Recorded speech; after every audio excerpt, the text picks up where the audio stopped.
And I like feeling ko totoo yun nga, yung strict parents na nagka-create ng very sneaky kids. Kasi katulad ko, 'di ba? Strict parents ko, pero hindi naman ako yung nagrebelde. May mga nagagawa lang akong bagay na hindi alam ng parents ko kasi nga hindi na ako malala. Baka naman isipin yung malalang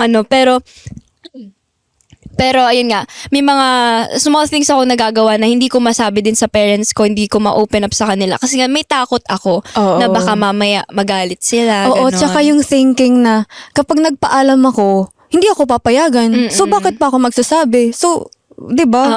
Tumakas na lang. Ganun. Actually, kahit Diba? ngayon, di ba, kahit bini na tayo and ilang years na tayo nakatira dito sa mag-isa, may times na hindi pa rin tayo pinapayagan Totoo. di ba?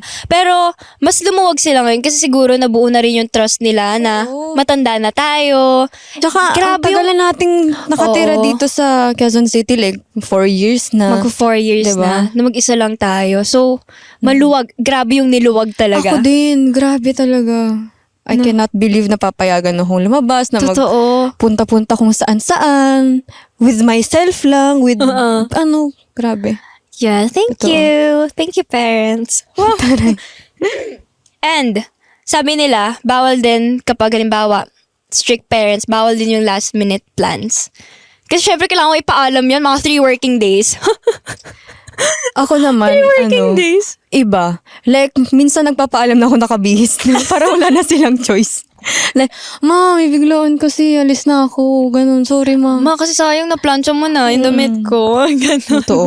Minsan ganun ako eh. Sorry ma. Sorry. Oo nga. Tita, grabe naman. Naisip ko.